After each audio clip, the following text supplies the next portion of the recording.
Where do we begin with the New Orleans Saints in 2025, ladies and gentlemen? This is football analysis. A bunch of people have sent me this. And so, as a man of the people, as the face of the franchise, as the people's champ, I'm going to watch. Strap in, which is very different than strap. Never mind. Let's go ahead and watch. The New Orleans Saints finished the 2024 season with a 5-12 record and missed the playoffs for the fourth straight year. While the Saints aren't in uncharted territory, the Black and Gold have lost 6 straight games, their longest losing streak since the Katrina season. The Saints over-under win total was just 7.5 entering 2024, so it wouldn't have been a surprise to anyone to say they would have missed the playoffs prior to the 24 season starting, but with how they started last year, with back-to-back 40-plus point games and back-to-back 25 plus point wins. God, what a time to be alive, man. Damn. What a time to be alive. Only to go 3-12 the rest of the way. Well, I think it can be argued this was a disappointing season, all things. Yeah, true. It was a disappointing season. It was also a complete anomaly. I mean, we talked about it, and we will talk about it for every video until the season begins. No team lost as many offensive players as the Saints did last year, and it wasn't even close. All right, the Saints lost over 80 games to offensive starters. No other team in the NFL even lost 70. All right, so the injury situation was absolutely insane. Factor in firing a coach, an interim coach, no defensive coordinator. Like, all hell was breaking loose in every single way last year. Crazy season. So I think it's a bit unfair to be like, well, I mean, you could call it a disappointment. It's like, yes, absolutely. I'm sure the San Francisco 49ers, who lost the most total, they lost a ton on the defensive side, but the most total games to injury, I'm sure the 49ers would agree, yeah, last year was a bit of a disappointment. It also was kind of, what are you going to do? Things considered.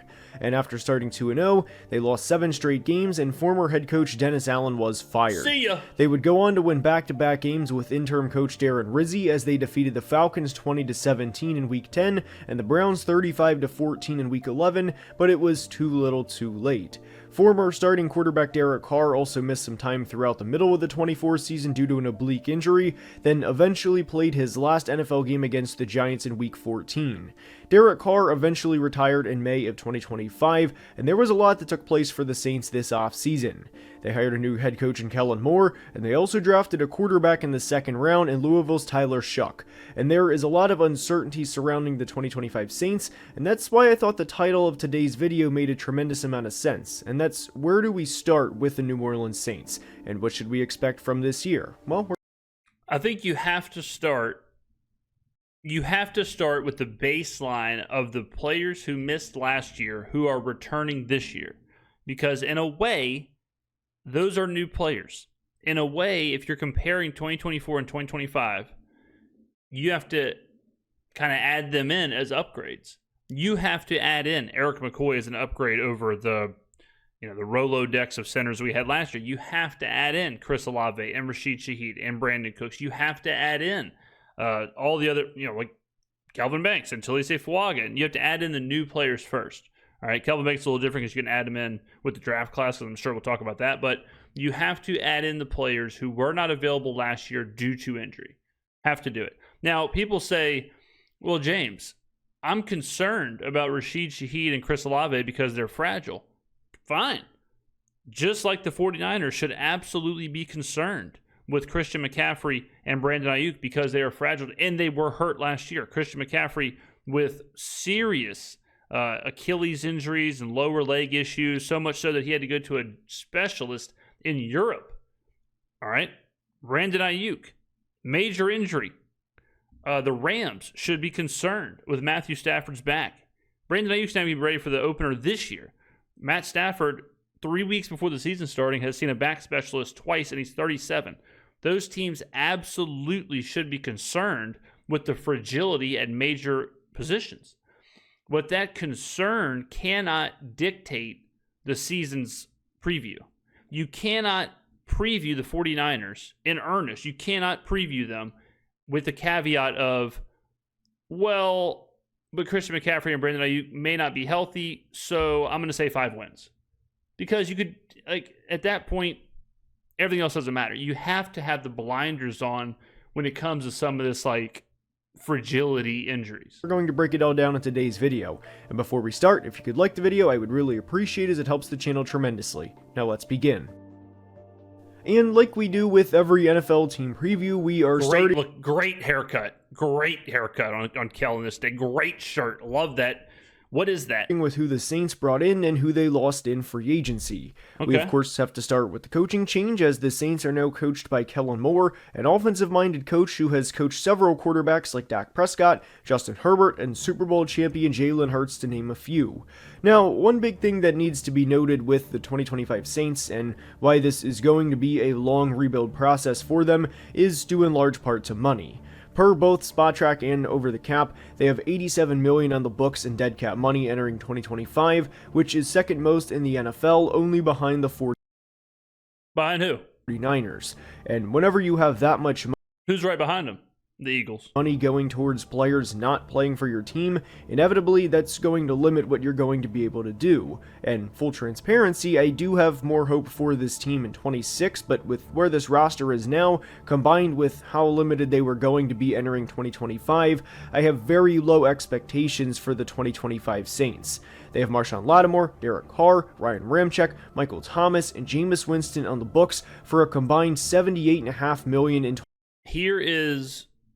I already hinted at it, but the big answer to this question, and I'll ask the crowd, I'll ask the class, how do you pay for upgrades if you're the Saints in 2025 compared to 2024 when you don't have any money? That's the question. How do you upgrade positions from 2024 to 2025?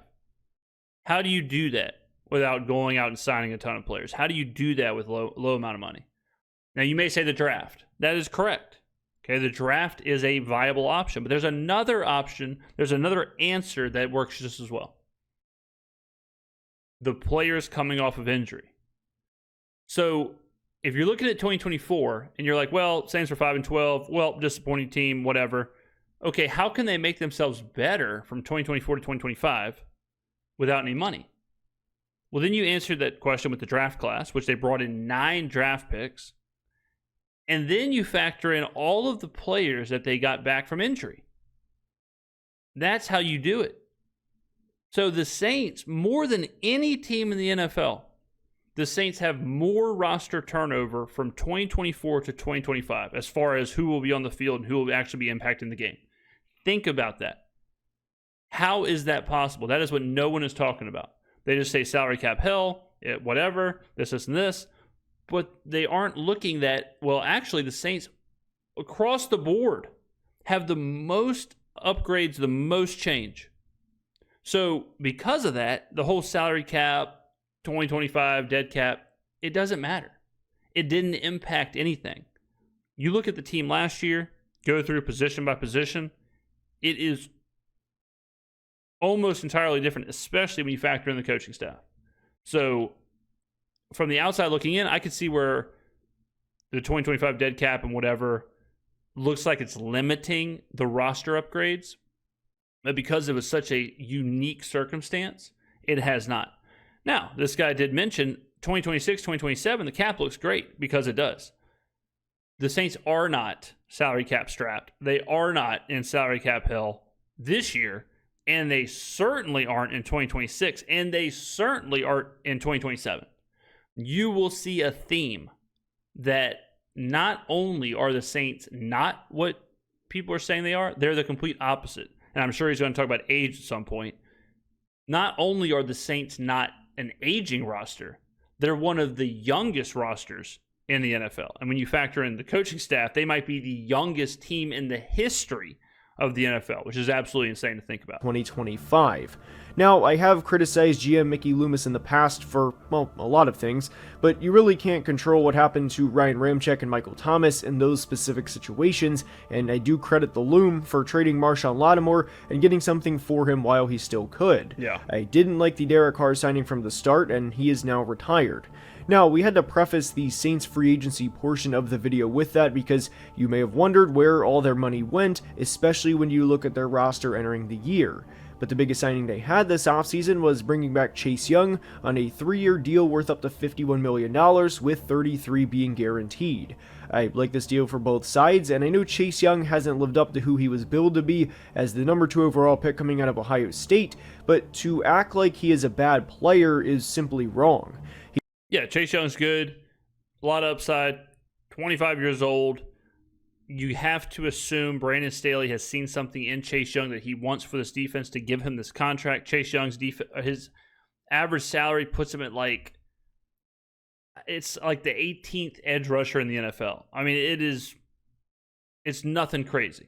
It's not like we're paying him top 5 money. We're paying him to be above average. He's proven he can be above average. And with a former 2nd overall pick at 25 years old, entering a new system, the Saints are betting a small risk wager that he has a ton of upside. He's had back-to-back 65-plus pressure seasons, and there is no team that would deny that type of production. And his 66 pressures last year were actually 9th in the entire NFL. So again, to bring back a 26-year-old pass rusher who can consistently get after the quarterback on what is essentially a 2-year deal was a good move for New Orleans. They also brought back tight end Juwan Johnson on a 3-for-30 deal, and I was surprised by this deal as I didn't think Juwan Johnson was going to get $10 million per year, and also the fact the Saints gave him $21 million guaranteed.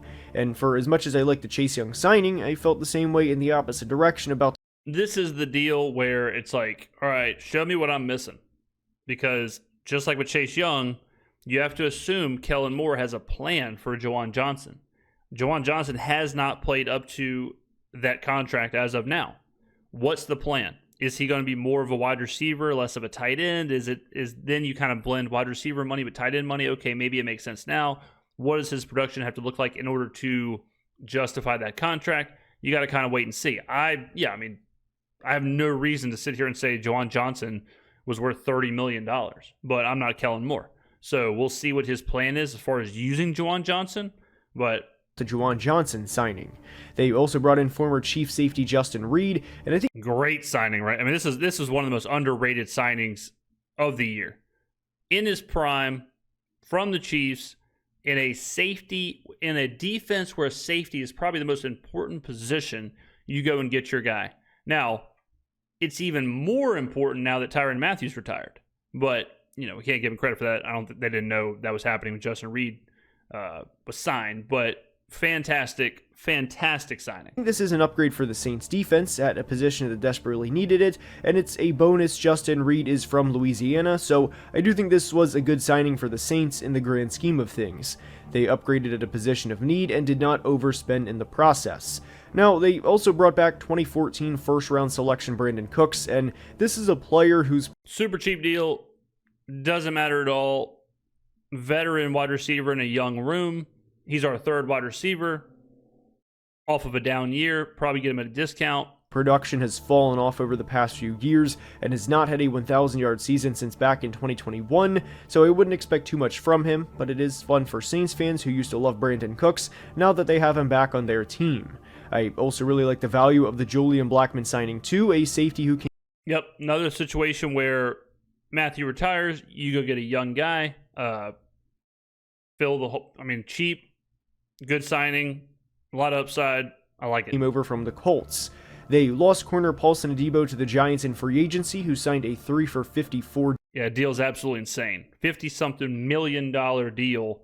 Give me Isaac Yiadom and Quincy Riley instead. Thank you very much. Deal with them, and several players signed 1-year deals in various locations.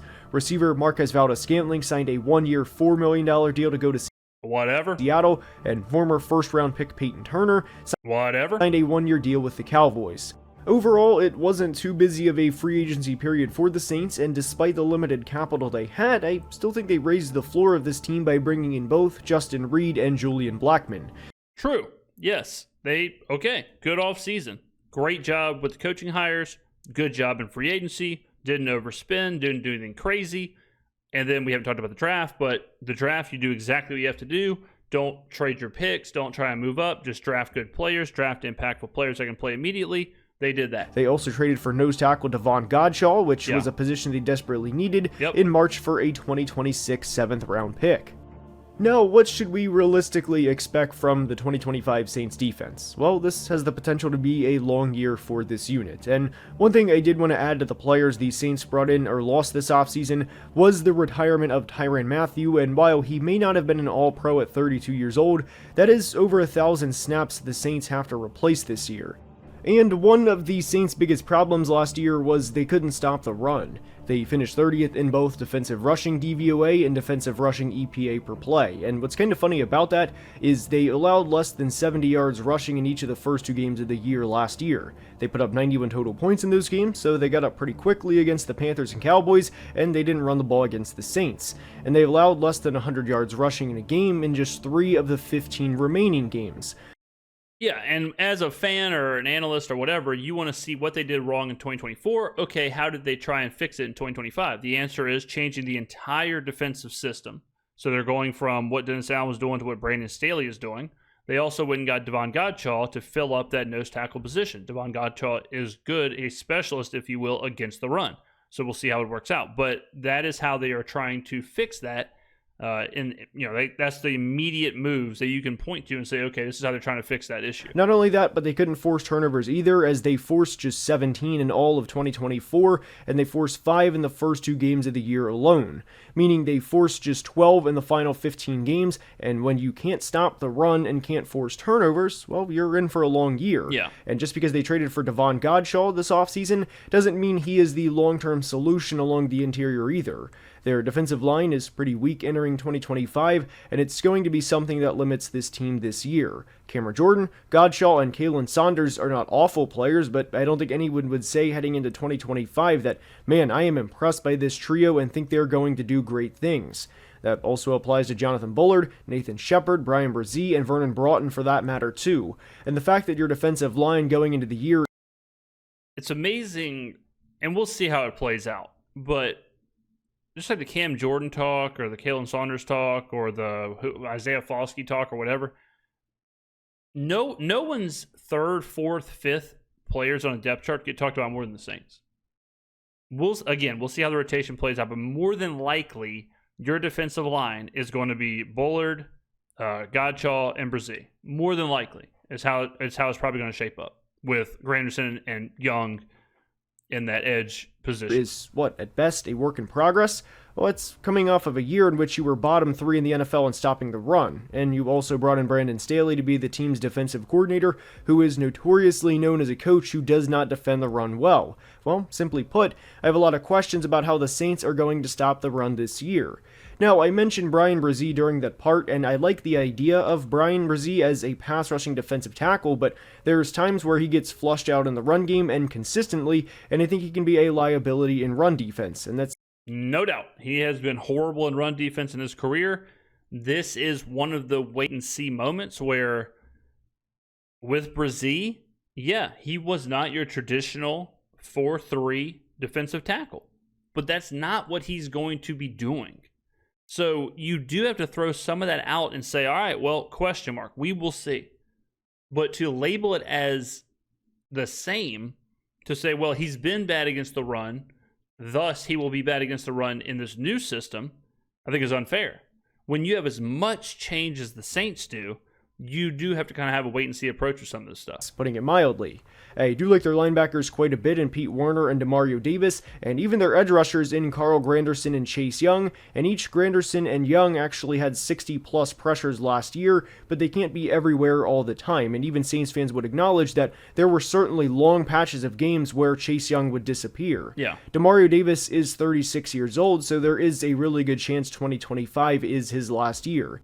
And while Granderson and Chase Young each had 60-plus pressures last year, the interior defensive line does not get home anywhere close to the level they did in 2024. Brzee does occasionally, but not as consistently as you'd like, especially... I mean, he did lead he led the team in sacks. I mean, he had 7.5 sacks. For a player that you spent a first-round pick on. And while they did improve the safety play this offseason by bringing in both Justin Reed and Julian Blackmon, I still have a lot of questions about this secondary outside of Kool-Aid McKinstry. Ugo Amadi is their nickel corner, and he allowed a career-high 109.7 opposing passer rating when targeted last year. Ugo's not going to be the nickel corner. I mean, again, we'll see how some of this rotation plays out, but more than likely, like Alante will be moved around doing some of that. Staley's defense is going to be very flexible. It's going to be I think it'll be a combination. I think the top two corners will be Kool-Aid and Riley. And the order doesn't matter, but that's your two guys. Yadam will probably be 3. Alante will be some kind of blend. He's going to be all over the place. He's going to be playing the run. He's going to be blitzing. He's going to be doing just wreaking havoc. All right, so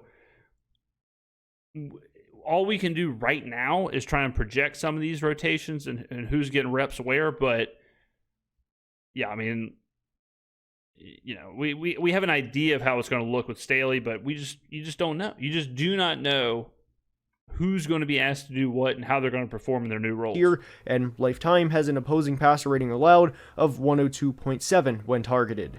The Saints also released him in late August of last year, then brought him back during the 24 season, if that gives you an idea of how they felt about him initially. And this, this is kind of what I'm talking about, why are we talking about Ugo Amadi? Like, Ugo Amadi is not, I mean, you're talking about like our 4th defensive back.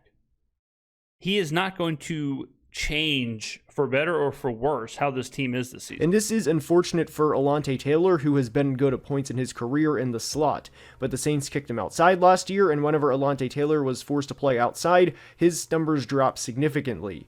He had the worst year of his career and had an opposing passer rating of 117.9 when targeted in 2024. The Saints' corner depth is a big question, but I really worry about the team's run defense, and specifically the interior defensive line, and there's times in football where it's very simple. If you can't stop the run, nothing else matters, and there's a very good chance that's what happens to the Saints in 2025. This has all the makings to being a long year, and what also has to be remembered for the Saints' defense is the complementary football aspect, and I don't think the Saints' 2025 offense is going to be that good in terms of positioning the Saints' 2025 defense for success. I hope I'm wrong, but from a projection standpoint, I think the Saints defense will be in the 25 to 32 range this year. Remember, the Saints defense last year was not the worst defense in the NFL. And think about how bad that they were last year. They made upgrades across the board. We talked about those upgrades. All right, so 25-ish probably sounds about right as like a baseline, like an anchor point. But 32, it much like a lot of this with the Saints, if they were not 32 last year, I don't see how they take a step back. I don't see how this defense is worse than they were last year. I'm not saying they're going to be an elite top 10, top 15 defense, but it would not surprise me if they were 25 to 20. The 2025 Saints should have pretty considerable rookie impact, and their draft started with the selection of Texas offensive tackle Kelvin Banks. Now, I have been critical of Saints GM Mickey Loomis in the past, but I really do want to credit him for what he's done in each of the previous first 2 rounds. They selected Oregon State Talise Fuaga and Kool-Aid and Tyler Shuck and Kelvin Banks. Offensive tackle Talise Fuaga in the first round of 2024, and of course Kelvin Banks this year. And there's a very real reality where Kelvin Banks and Talise Fuaga anchor each side of the offensive line, not just for 2025, but I think there is a reality where they are still anchoring the offensive line in 2030 and beyond. I love Talise Fuaga coming out of Oregon State last year. I thought he was a mean, nasty player, and there were multiple plays early in the 24 season where he was getting out and mowing guys down at the run game. And while Kelvin Banks is not a mauler in the run game the way Talise Fuaga is, he is a rock-solid tackle and a player that I thought had a really good anchor for Texas in 2024, and I thought he did a really good job of mirroring pass rushers' moves, and he technically allowed 1 sack in 2024, but that sack was really on Quinn Ewers. Yeah, it was when Quinn Ewers held the ball for 14 seconds. And it was by no means on Kelvin Quinn Banks at all. And this wasn't even it. That was the play. It was another play, but he was holding it, didn't feel the pressure, didn't move in the pocket. A 21-year-old rookie that I think is going to kind of hit the ground running, and a player that should have a solid rookie year and really build on that in 2026. So again, I have been critical of Mickey Loomis in the past, but I really do want to credit him for what he's done in each of the previous first 2 rounds, which, as simple as it is, it's drafting big, strong football players that are going to be there for not just a year or 2, but hopefully the next 5 or 6 years, and that's something that the Saints have not done a good job of over the past few years. years, but I really like their offensive tackle duo and think that they could be one of the better duos by season's end and should undoubtedly be one of the best tackle duos entering 2026 and especially 2027. So this is where we kind of are. And you're hearing a lot of this of, hey, I used to be critical of Mickey Loomis for blank, blank, blank, blank. I used to be critical of the Saints for blank, blank, blank, blank. But now it's sweet, right? Like 2 years ago, Saints had the worst offensive line in football. Now, could easily have the best tackles in football for the next 6, 7, 8 years. Oh, and they're both on rookie contracts. Sweet. Really good. I have been critical of Mickey Loomis and the Saints for their finances. Oh, but actually, it's completely cleared up, and that 2026, 2027, they'll be good to go. I have been critical of the Saints for being an aging roster. Oh, but actually, now they're one of the youngest teams in the NFL. Oh, I have been critical of Mickey Loomis for trading up in drafts, but they drafted 9 players, and most of those rookies are expected to play day 1, week 1. I have been critical of the Saints for overpaying players. Oh, but actually they had a pretty good offseason and had some good value signings. It's like the whiplash, and not just from this video, but like the whiplash just in general. I mean, we did a video 2 days ago or yesterday with reacting to the Check the Mic season preview, where they said the Saints offensive line will be somewhere from passable to great.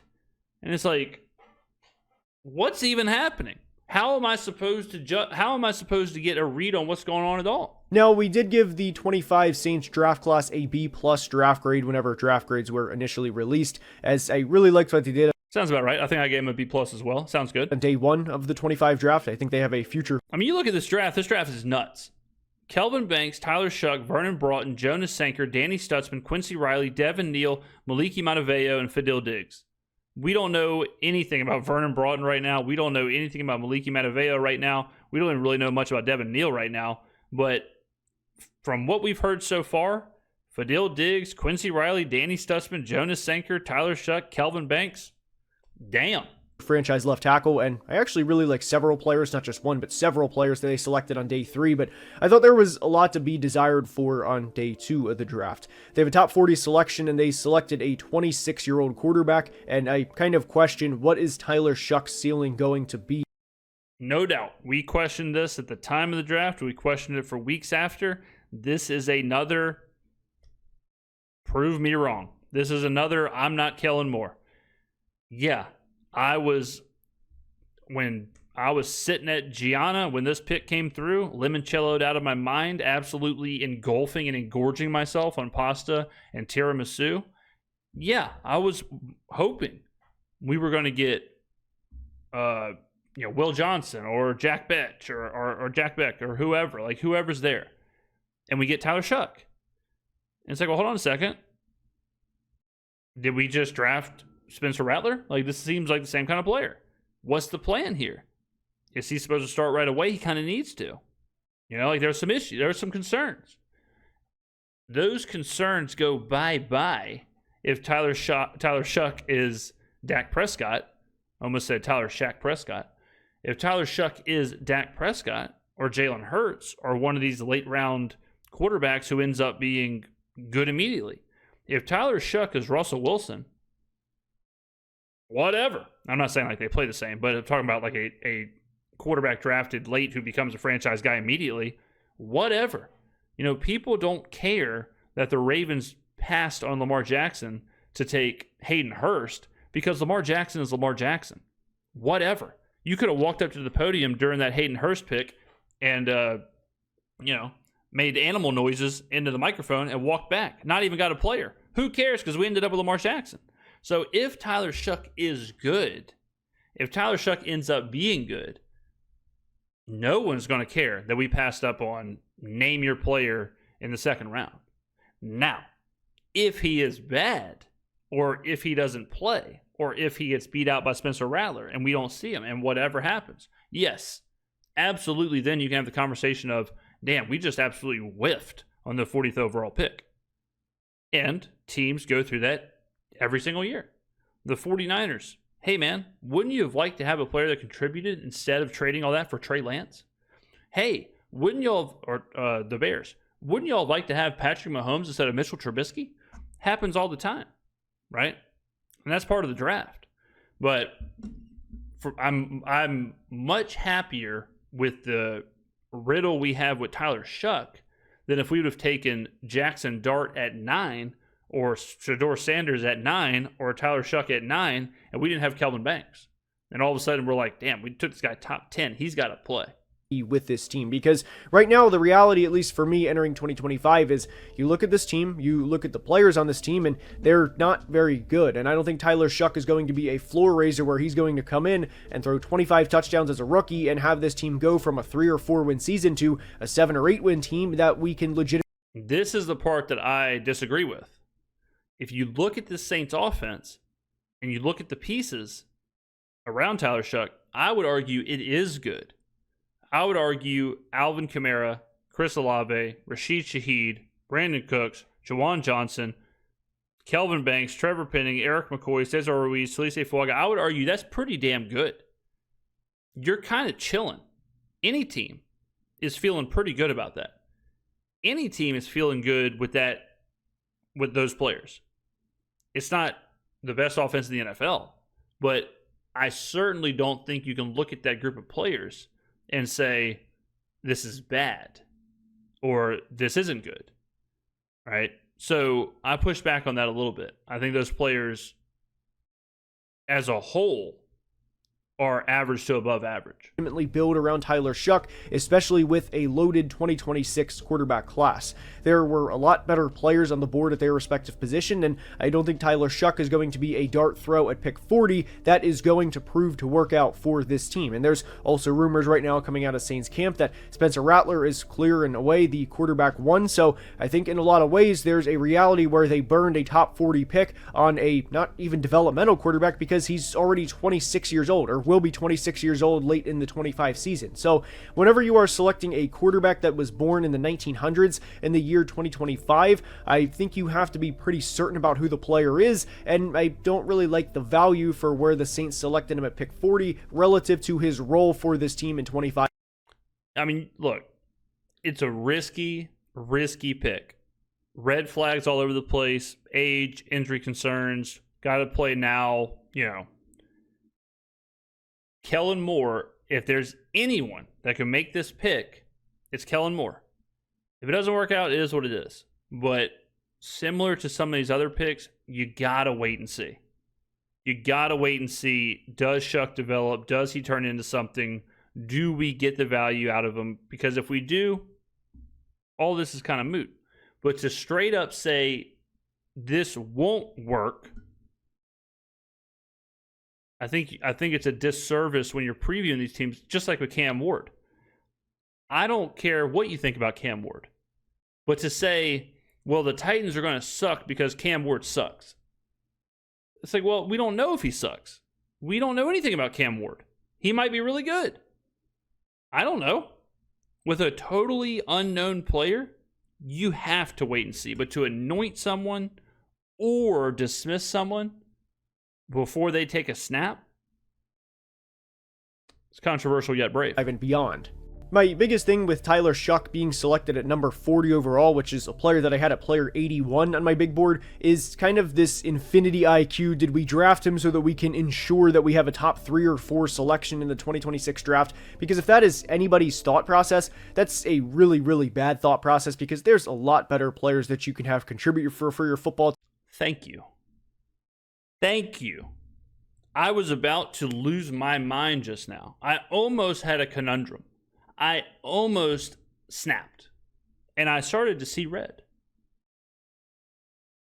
That idea, and I'm glad he dismissed it, so we're on the same page here. That idea is one of the, if not the dumbest thing I've ever heard in my entire life. That the Saints took Tyler Shuck to ensure they have a chance to draft anybody. Because if that's the case, just play Jake Haener. Or just go sign whoever. Go sign the worst quarterback you can find. Play him. Don't even play Jake Haener. Go find, I don't even know. Go get someone out of retirement or out of the CFL. Pay them for a year, play them. Why waste the draft pick? Makes no sense at all. It is absolutely the dumbest thing of all time. Team, then selecting a 25 going on 26-year-old rookie quarterback. And maybe there's this infinity IQ idea that, hey, Doug Nussmeier is our offensive coordinator and Garrett Nussmeier is LSU's quarterback right now who is projected to be a first-round selection, and that we can pair Doug and Garrett next year with the 2026 Saints because of the Tyler Shuck selection. I'm not buying any of that. I just didn't like the value, and I really question what his ceiling is with a team that is already not good to begin with. Now, third-round selection, Vernon Broughton. I don't think we'll have all that much rookie impact, and it's mainly from a transition period to the NFL of going from the college level to the NFL level, and there's also a couple of players in front of him. People have asked me about Vernon Broughton. It is shocking how little I've heard about Vernon Broughton. I don't even know if he's been to practice. I have not heard his name once. I even did some research. Tried to search Twitter, tried to search Google, tried to search. I have straight up not heard his name. No clue. I can't tell you if he's been good or bad. I can't even tell you. I honestly cannot even tell you if he's been at practice. I truly have no idea. Not that he's a bad player, and I know we discussed him a little bit during the defensive portion, but I think that there will be a path for him in 2026. I just don't think he's going to be on the field all that much in 2025, and I would not have high expectations for third-round selection, Vernon Broughton. But day 3 for the Saints is where I liked not just one pick, but multiple picks for the 2025 Saints draft class. The Saints did have one final day 2 selection, which was Virginia DB Jonas Sanker, and I do not dislike Jonas Sanker as a football player, as I think he brings a lot of value to a team. He's a versatile DB that can play whether single high, two high, he can even play down in the slot a bit. I just don't think he's going to have that much rookie impact with the signings of Justin Reed and Julian Blackmon, and I kind of question the 93rd selection in the draft specifically on Jonas Sanker. Well, you got to remember too, that time you have your safeties are Justin Reed and Tyrann Mathieu. So at the time, Jonas Sanker is the heir apparent to Tyrann Mathieu, who can be moved around a little bit. You know, he's a run-stopping, kind of heavy tackling safety, which is perfect for Staley's defense. So I think the thought process then was, we'll use him, we'll rotate him in with Tyrann, and then we'll see what he can do, and then he'll take over from there moving forward. Well, things got accelerated when Tyrann retired. So then it's, okay, you get Julian Blackmon, because we got to have someone that we know can play, and then we'll continue developing Jonas Sanker. I'm around player 150 on my big board, so I did think the value aligned, though I don't think he's a bad football player, and guy looks exactly like Jalen Hurts. I also think he'll contribute on special teams, and that he'll be I actually thought that was Jalen Hurts at first. I was like, why is Jalen Hurts? Oh, wait, what's going on here? Proved to be worth a selection in the long run. I just wouldn't expect all that much from a rookie contribution standpoint. Now, for the Saints day 3 selections, I really did like Danny Stutzman, the 4th-round linebacker from Oklahoma. I think he's a really solid player and an instinctual player that will learn behind Demario Davis. And again, I have criticized Mickey Loomis in the past, but I do give credit where it's due, and I think this is going to be kind of the heir to Demario Davis's throne, or at least a player that will come in and replace Demario Davis. And I obviously don't want a 4th-round selection to have the expectations that Demario Davis had for the majority of his career, but you get where I'm coming from. It's crazy how fast this can happen, though. Like, Stutzman could all of a sudden be, damn, this is our best linebacker on the team. And you can really do some Sudoku puzzling right here if you go, okay, well, let's say Shuck doesn't work out, but let's say Stutzman is elite. Well, then all of a sudden you're getting elite level value in the 5th, and you're whiffing on 2nd-round value. Does that equal out? It's kind of how the draft is. You know, the draft is a lot of the round they're drafted in, the ADP, what's around them, where you're missing, where you're hitting. It matters and it doesn't matter, and you can kind of change the narrative however you want. But just like I said with Lamar Jackson and Hayden Hurst, you know, like, you hit so high on Lamar, who cares about the Hayden Hurst pick? It doesn't matter, right? So you got to kind of forget about the rounds drafted and all that. I think Stutzman's going to be a star. I think he's going to be a legit, like, elite level linebacker quickly. The selection of Stutzman, and think that this is a clear replacement plan for inevitably when Demario Davis retires.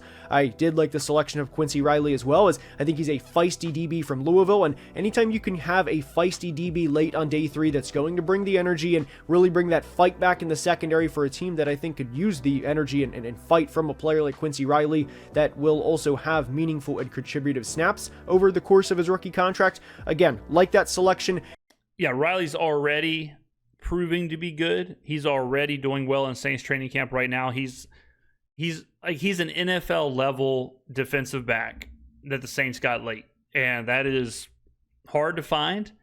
I just from what I've seen in camp, I have absolutely no doubt that he'll be a factor in the secondary this season. And I also really like the selection of Kansas running back Devin Neal. I had Devin Neal at player 107 on my big board, and they selected him at pick 186, so obviously that was tremendous value there for Mickey Loomis. And with the day 3 selections of Danny Stutzman, Quincy Riley, and Devin Neal, and Devin Neal was a player who ran for over 4,000 yards during his time at Kansas and averaged over 3.7 yards after contact in 2024, along with even the 254th selection of the draft in Syracuse pass rusher Fadil Diggs, I thought the Saints did a good job. The only question that I had was on day 2 of the 25 draft, but with Kelvin Banks, Danny Stutzman, Quincy Riley, and Devin Neal, I really like what this Saints class represents.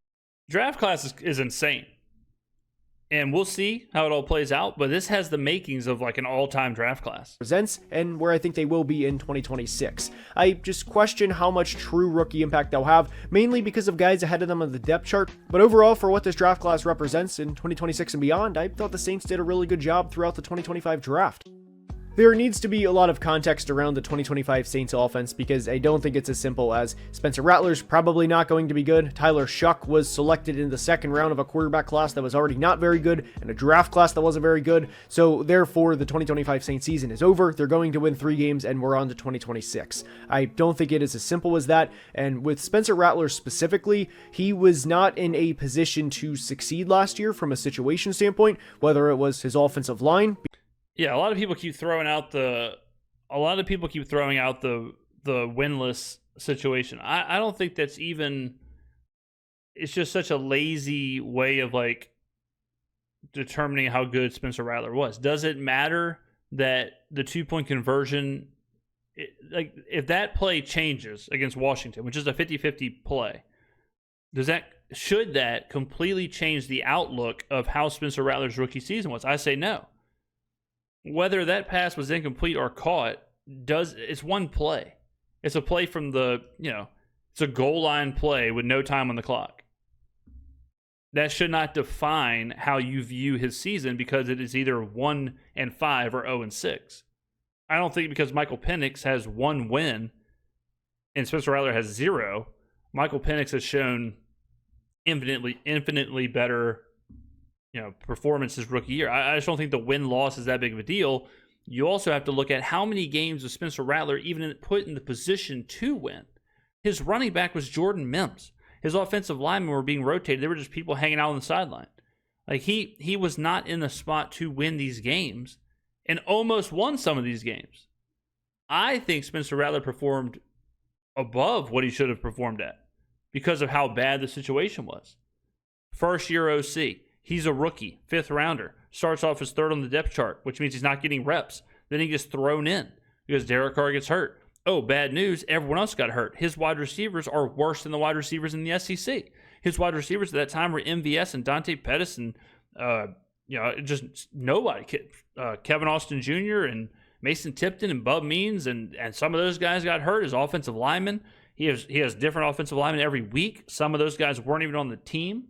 Connor McGovern wasn't even on the team, then all of a sudden he's a starting center. How do you think that continuity went? How do you think that, blocking, like calling out the blocking and calling out everything, how do you think that went? Connor McGovern I don't even know if his name was on the back of his jersey yet. They were stitching it in the locker room before the game. So to just say, oh, he's 0-6,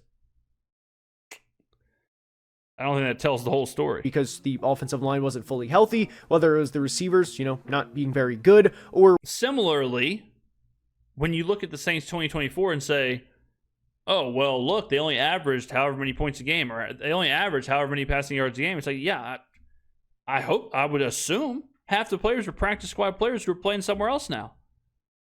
It doesn't make any sense to look at the running metrics when your offensive line is Trevor Penning at right tackle, Connor McGovern, Shane Lemieux, Nick Saldiveri, whoever else is out there, and your running back is Jordan Mims. Like, what are those metrics going to tell you? Because now you've got a completely new offensive line, Alvin Kamara, a completely new offensive system.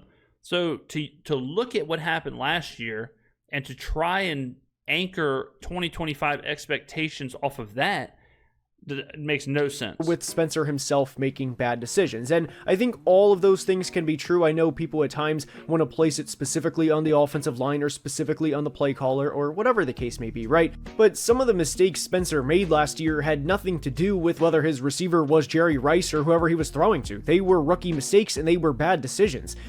Yeah, that's true too. And Spencer Rattler did not play, CJ Stroud levels his rookie year. I'm not saying Rattler was great.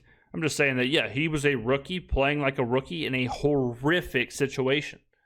There was one play in particular against the Packers where the Saints were running a play-action leak concept, and Spencer threw the ball to the leak part of the route, which was to Foster Moreau on the backside of the play, and it wasn't a complete across-the-body, across-the-middle type throw that, you think of Brett Favre in the 2009 NFC Championship game, but it was a play where he specifically set his feet from far hash, turned, threw across the field right into double coverage, and it was a completely ill-advised Horrible throw. Throw when he had an option right in front of him for a couple of yard gain. Whether the receiver on that play or tight end in that matter was Jimmy Graham or Foster Moreau, that pass was not going to be completed, and that was on Spencer Rattler. Now, the Saints obviously got their rear ends handed to them in that game, as with a rookie quarterback and a day 3 rookie quarterback going into Lambeau late in the year was not going to be a recipe for success. I don't think it's all of a sudden going to flip around in 2025 and that Spencer Rattler is going to go from a project quarterback to a superstar in 1 year. Yes.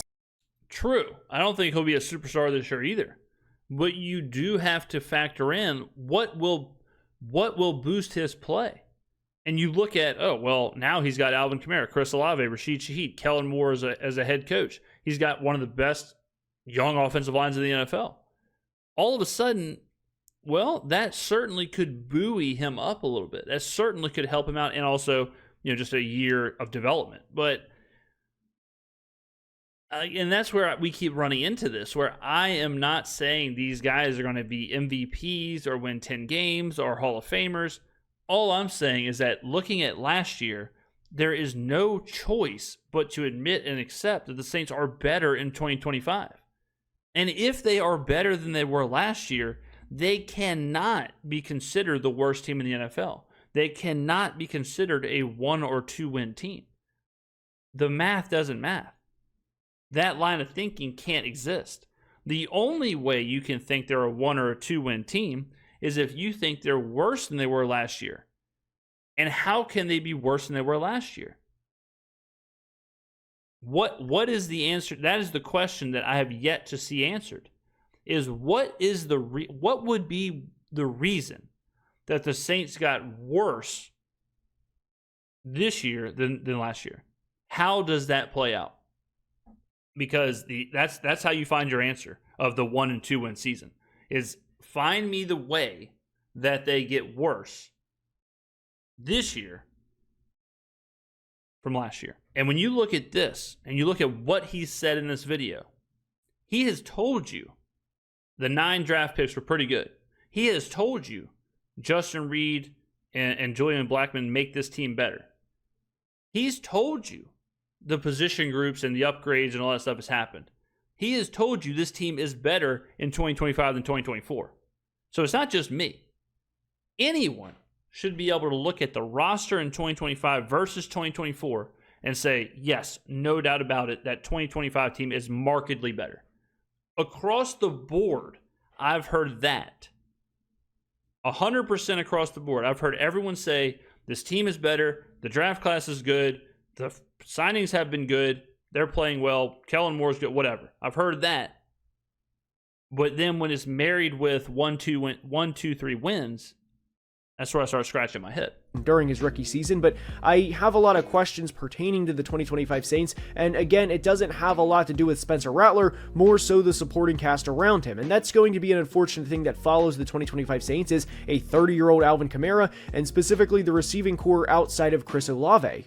And one of the biggest reasons as to why I'm kind of out on the 2025 Saints offense before it begins is the playmakers, again, outside of Chris Olave. I know Rashid Shaheed can provide some fun plays and some highlight plays, but he's not a legit number 2 receiver that I think can consistently win, and a guy that can have an 800 or 900 yard year, and a player that you legitimately want to build around. And there's a couple of numbers that I would like. Yeah, he's no Darnell Mooney and DJ Chark. Like to provide to back that up. Last year, he was targeted 40 times in the limited time that he played, and 4 interceptions were thrown. And this is a player that has 150. I mean, Jesus, like that play, right? I mean, you know, 50 targets in his career, and whenever he's been targeted in his career, 7 interceptions have been thrown while he's being targeted, and I don't think that's a coincidence. He was also 0 of 7 uncontested catch opportunities last year, so with Rashid Shaheed, this is almost a player where you are specifically manufacturing touches, or Rashid Shaheed has to get better. We've said this for months now. He has to get better developing the full route tree.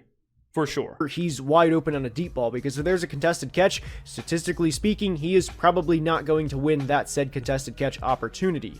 Alvin Kamara had one great game against the Cowboys last year, and he did have a 150-yard game against the Panthers last year, but outside of those 2 games, and even within the Panthers game, that was a defense that was one of the worst over the past 5 years, so I don't think with another year added onto his body, along with all of the touches that he had last year, that he's all of a sudden going to turn the clock back a couple of years, and that Kamara will rush for 1,000.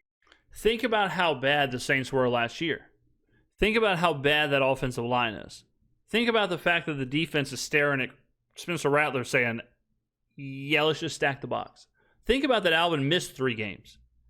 And he still ends up with almost 1,000 yards for the first time in his career. Still ends up with 4.2 yards a carry. So this is similar to what I've been saying before. Why would Alvin not have a better year? It's a better offensive line. It's a better situation. Because he's 30? Okay. Does anybody here think Derrick Henry or Christian McCaffrey? Are we thinking those guys are just cooked? Are we thinking because they're 30, 31 in Derrick Henry's case, that, well, they're just cooked? No way. Aging, Baltimore's got an aging running back. You mean Derrick Henry? Age is one of those things where it should only be a problem when it's a problem. It should only be a problem when you can see a player. It's like, all right, come on. Like he's falling apart. He's nowhere near what he used to be. He's past his prime. That's the only time you should start bringing up age. But to throw age out there when there is no indication of age making a player worse, I don't think it makes any sense. If Alvin was running, if you can see him being worse physically or whatever, then yeah, you maybe attribute it to age. But until you see it, just saying he's 30, what does that mean? Derrick Henry, there is no reason yet to say that him being 31 is a negative. Until you see the problem, you're just kind of manufacturing something that's not actually happening. Yards for the first time in his career. I'm also not sold on this tight end room, and I look at Juwan Johnson as a player, and I don't think there's anything he does particularly great, although he is Yeah, I'd put a question mark on Juwan Johnson. I'm there. A more athletic tight end because he was a receiver in college, so the fact that he is a receiver converted tight end allows him to be a bit more of a vertical threat, but I don't think he's that great of a vertical threat to the point where you are fearing Juwan Johnson as opposing defensive coordinator sitting up on Saturday night thinking, man, how are we going to stop him? And Saints fans especially know with his contested catch percentage and ability for that matter. But when you look at the 2025 Saints offense, I can't help but think that this is going to be a very limited offense, but as a fan, if I were heading into the year, I would kind of view that in a positive light because anything that we have from Kelvin Banks or Talisi Fuaga, if we select a quarterback in the first round of the 26th draft, guess what? We probably have our tackle duo of the future, and I would also like to see Devin Neal featured in this offense more and more as the season goes on, because if I were a Saints fan heading into 2025, I would look at all of the young talent that we have, like the tackle duo, and Chris Olave is still a pretty young player, and hope that Kendre Miller or Devin Neal breaks out, and hopefully we have a couple of fun moments from Spencer Rattler too, and that this season is going to be fun a lot more than getting our rear ends kicked every single week. Now, when you ask the simple question of, hey, do I think the Saints are going to outscore the Tampa Bay Buccaneers in Tampa, or even in New Orleans for that matter? The answer is going to be no, as the Bucs to me are a more talented team, and that should not be a hot agreed. take. And inevitably that's going to apply not just to the Bucs versus the Saints, but really for several other teams. And I don't think they're going to win many games this year, as a lot of people don't think they're going to win many games. So while the ceiling may not be high for this team entering 2025, it's going to be about the progression of not just the players, but ultimately with Kellen Moore and the coaching staff too. I hope Brandon Staley works out as the team's defensive coordinator, but I have my questions there, specifically because of how his tenure was with the Chargers, of course, and then most recently with the 49ers and how their run defense was with him on the coaching staff too. So I hope everything works out for the Saints in the long run. Obviously, we don't expect too much from the 2025 Saints, and I think their ceiling is going to be rather low, between 5 and 6 wins. But that's all I have for today. I hope you enjoyed, and if you did, please like and subscribe. Like, this is what I don't get. How can the ceiling be 5 wins? They had 5 wins last year. Like this whole video, it does not tell me why they will be worse. And you also factor in they have one of the easiest schedules in the NFL, if you want to look at, like, wins or whatever. But what I don't understand is this part where you go through the entire preview and then you cap it off with ceiling 5 wins. I just want to see what... hold on one second. All right, so this is his video on the Panthers preview. I didn't, we skipped to the end. The ceiling for the Panthers is 8 wins. Now, see, this is what I think the ceiling for the Saints should be. And it is probably a lot of a similar situation if you went through the entire video. Because the Panthers were worse than the Saints last year. Don't forget that. The Panthers had the worst defense in the NFL, not the Saints. The Panthers have a huge question mark at quarterback. A guy who has had 2 good games in 2 seasons, who they spent a first overall pick on, traded to get. Okay, that's a whole lot more invested in him than it is in Tyler Shuck. They brought back their defensive coordinator, who was the only defensive coordinator to have a defense give up 500 or more points. This team was worse than the Saints was last year. And think about how bad the Saints were and all the practice squad players and all the free agents and whatever. Carolina is basically running it back and saying, we're going to fully develop. Are they bringing some defensive players? They draft Ted McMillan. All question marks. All, will this work? How can the algorithm they have is this entire team is going to take a step up, take a step forward. Is basically their gamble. Okay? It's all question marks. It's all what ifs. Especially at the biggest position at quarterback. But the narrative is they are going to take this step forward. And so the Panthers have a ceiling of 8 wins. But then you have the Saints, who have marked upgrades, either from the draft or from injured players returning or whatever, or from coaches. Dennis Allen's not returning, right? Joe Woods isn't returning. This is a whole new system, all the uninjured players, the draft picks. But the Saints, they're not giving them any wiggle room for development or any wiggle room for some of these what ifs to work out. It's just 5 wins last year, 5 win ceiling. But the Panthers, they're giving this big wiggle room of, well, if they all take that step, 8-win team. This is how the Saints should be viewed. It should be 5-win floor, a lot of what ifs, but if it works out, 8 wins. This is how I would frame the Saints. Same thing with the Falcons. The Falcons are a team that haven't had a winning season. It's crazy to say. They have not had a winning season since 2017. Holy Christ. All those first-round picks, all those top 10 picks, nothing. Michael Penix, 1-2 as a starter, 3 touchdowns, 3 picks, averages 250 yards a game. Oh, and he played the 3 worst pass defenses in the NFL in those 3 games. Kyle Pitts has been a complete bust. Darnell Mooney's Darnell Mooney. DJ Chark's DJ Chark. They had a crazy draft day trade to go up and get James Pierce. Raheem Morris is back. But this team, same thing, perennial losers. All of a sudden, this team is given this wiggle room of, well, if all the young players work out, if all the young players work out and the draft picks hit, well, this team can win 10 games. They can make the playoffs. Right? Why? Because the anchor is set at 7 wins, which is like last year, set there, and then they're given this wiggle room for development and breakout. Do you see the pattern?